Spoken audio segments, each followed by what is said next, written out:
Es prácticamente imposible que exista una persona que no haya visto esta película de Disney y Pixar. Monsters, Inc. fue una de las cintas animadas en 3D más queridas en la historia, que si bien nos sorprendió a todos con un final abierto, desde entonces nos ha dejado con muchísimas dudas. La historia de Mike, Sully y la pequeña Boo concluyó con una escena de la cual todos esperábamos una continuación. Sin embargo, nunca llegó, y en vez de eso, años después se estrenaron un par de producciones que dejaron mucho que desear. La primera fue una serie de cómics publicada en 2001 que seguía con la historia original. Después siguió una precuela estrenada en 2013 titulada Monsters University, del cual nos contaba la vida de los monstruos protagonistas en el momento que se conocen, precisamente en la universidad, ambientada mucho tiempo antes de trabajar en la compañía de gritos anteriormente mencionada. Y la tercera fue esta serie estrenada únicamente en la plataforma Disney Plus, llamada Monsters at Work. En esta, a pesar de que tiene que ver con la franquicia y es considerada como un spin-off y casi como una secuela directa, nos cuenta otra historia, y con otros personajes, pero revelándonos detalles muy curiosos de la película estrenada en 2001. Sin embargo, con todo esto, muchos esperábamos lo que sucedería luego de esta conmovedora escena final de la película, el momento del reencuentro entre Sully y la niña, pero como dije antes, esa continuación jamás sucedió. Todavía. Y digo esto porque Disney en un primer momento sí tenía planeado realizar una secuela de Monsters, Inc., pero para sorpresa de muchos, sin estar aliado con Pixar. Si estás interesado, acompáñame a ver esta interesante historia.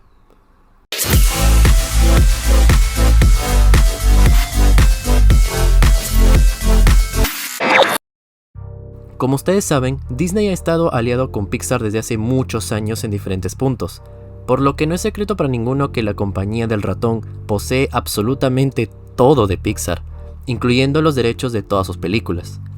Sin embargo, durante inicios de los años 2000, ambas compañías estuvieron enfrentadas en cuestión de ganancias y distribución, hasta que, para inicios del año 2004, Pixar decidió finalmente cortar relación con Disney.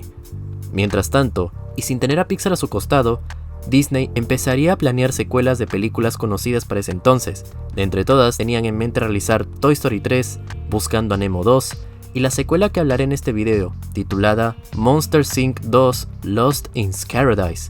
Y para concretar estos conceptos, Disney decidió crear un nuevo estudio a modo de división llamado Disney Circle 7 Animation, del cual estaba dedicado únicamente a crear estas secuelas de Pixar. Ahora bien, referente a Monsters, Inc. 2, tenían previsto estrenarlo para comienzos del año 2009. No obstante, la historia empezó a desarrollarse durante el 2005. Para el concepto de la secuela, se tenía pensado en cumplir ese deseo de muchos fanáticos, es decir, del reencuentro de ambos monstruos con la niña, pero que estaría ambientado muchos años después de los hechos ocurridos en la primera parte. Sin embargo, luego de estar en el estudio desarrollando la historia por un buen tiempo, al final se decidió que la secuela de Monsters, Inc. sea cancelada. Lamentablemente, en aquel momento nunca se llegó a mostrar públicamente un avance de la película, hasta unos cuantos años después. Entre los años 2016 y 2017, se filtraron en internet diversos artes conceptuales a modo de storyboard de algunas escenas de la película, y un poco del contexto. No fue sino hasta que, en el año 2021, un canal de YouTube llamado Gemas Studios realizó un video hablando sobre el proyecto cancelado, contando además que lograron realizar una entrevista a Rob Muir, un ex empleado de Disney y quien fue uno de los guionistas de diversos proyectos, incluyendo la secuela de Monsters, Inc. Además de eso, el guionista reveló en aquella entrevista, de forma más detallada, lo que iba a ocurrir exactamente en la secuela cancelada, desde el comienzo hasta el final. Y en este video, además de narrar el concepto de la película a modo de resumen, voy a destacar las partes más interesantes de lo que iba a ser la trama original de Monsters, Inc. 2 Lost in Scaradise. La historia comenzaría en un día normal en la compañía, cuando por una parte, Mike Wazowski estaba a pocos días de casarse con Celia, la enamorada del monstruo verde que ya habíamos visto en la primera parte, solo que aquí, Mike estaba completamente nervioso e intentaba practicar sus votos sin mucho éxito. Mientras que por otro lado, Sully, siendo el nuevo presidente de la planta de sustos, ahora convertida en la compañía de risas, poco a poco estaba perdiendo el buen humor, debido a que su mejor amigo ya no pasa mucho tiempo con él, y más aún, a pocos días de casarse con su novia y mudarse juntos. En medio del todo, Sully encuentra el archivo de Boo, y automáticamente comienza a tener diversos recuerdos de él visitando a la niña en su habitación, dándose cuenta además de que ya había pasado muchísimo tiempo desde la última vez que fueron a visitarla. Es por ello que ambos deciden ir a verla al día siguiente, ya que justamente era el cumpleaños de Boo. Al siguiente día, Mike y Sully están a punto de visitar a la niña con un presente en mano, y cuando entran a la habitación se dan cuenta que hay una anciana descansando en la cama. Los dos monstruos, completamente confundidos, encuentran una carta escrita por la misma niña, la cual decía que se había mudado a otra casa junto con su familia. En eso un pequeño perro comienza a atacar a Mike, haciendo que accidentalmente cerrara la puerta, y teniendo en cuenta de que no había la presencia de un menor en la habitación para poder hacer reír y poder generar energía, Mike y Sully terminan atrapados en el mundo humano. Un detalle curioso aquí es que, así como en la primera parte nos revelan lo interesante de esas teorías e ideas lógicas como la creencia de los monstruos de que no podían tocar a los niños por ser altamente dañinos y tóxicos, pues en esta secuela nos revelan que los adultos no pueden ver físicamente a los monstruos, sino tan solo los niños. Y esto se nota también luego de que por un descuido, un joven aparentemente nerd de nombre Simón, completamente obsesionado con la investigación colectiva sobre la existencia de los monstruos, descubriera a Mike y a Sully y empezaría a rastrearlos, juntar pruebas e intentar descifrar el origen de ellos. Tras una serie de eventos y de varios intentos fallidos de los protagonistas por regresar al mundo de los monstruos, llegan a un pantano, donde se encuentran con nada menos que Randall, uno de los recordados antagonistas de la primera película.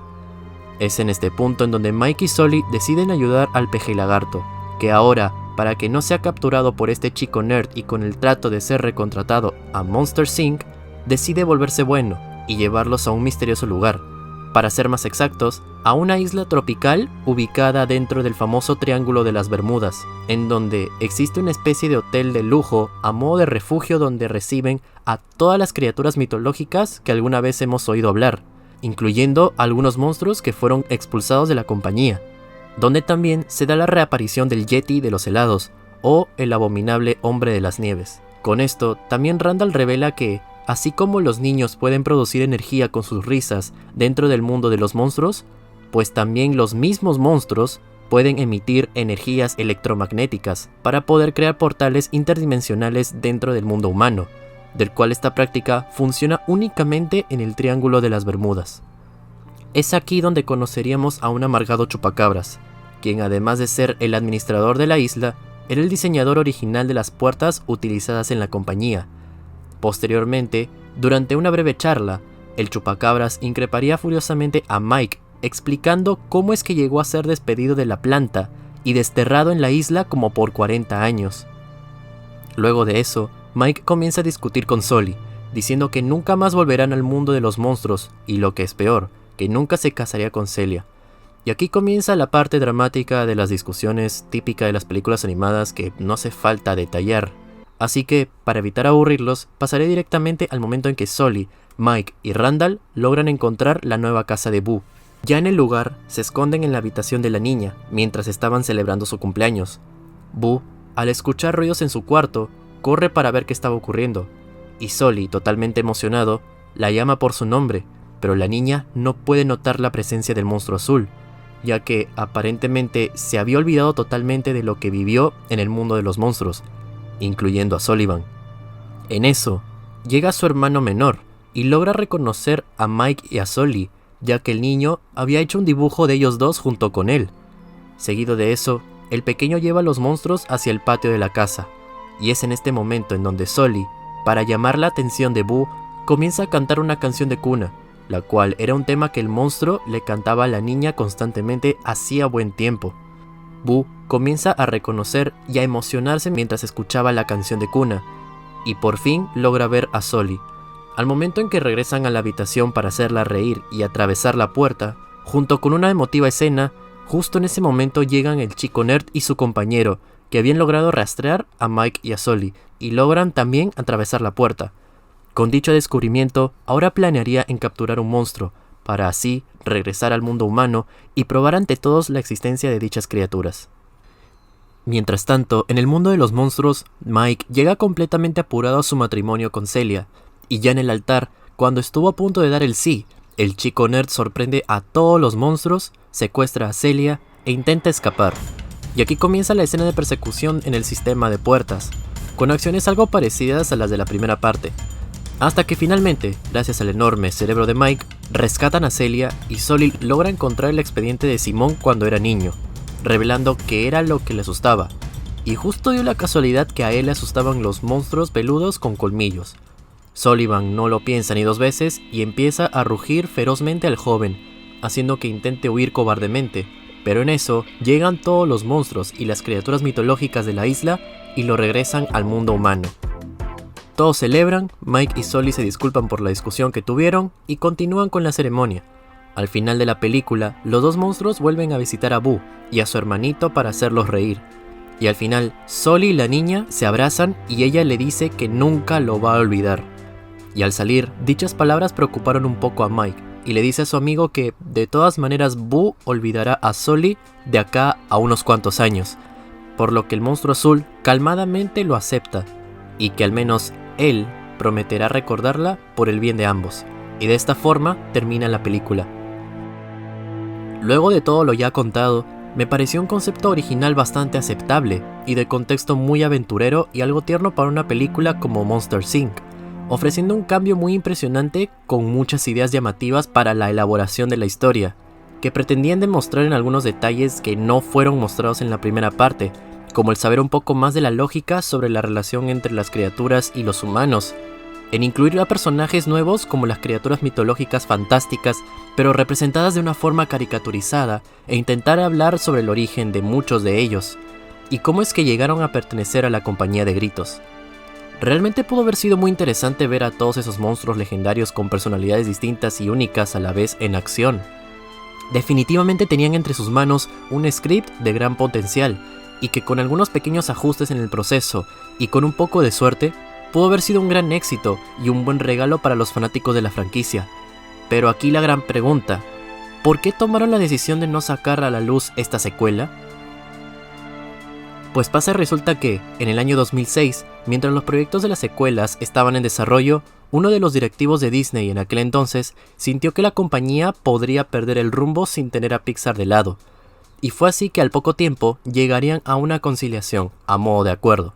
Y ese acuerdo era que Disney volvería a adquirir a Pixar por $7 millones. Tras esto y posteriormente, surgió la duda en varios trabajadores sobre el destino de la división vulgarmente conocida entre los empleados de Pixar como Pixarent. Y a los pocos días, reunieron a todo el equipo de trabajo de la compañía para anunciar la reincorporación de Pixar a Disney, y también para comunicarles que la división Circle 7 Animation sería cerrada de forma permanente.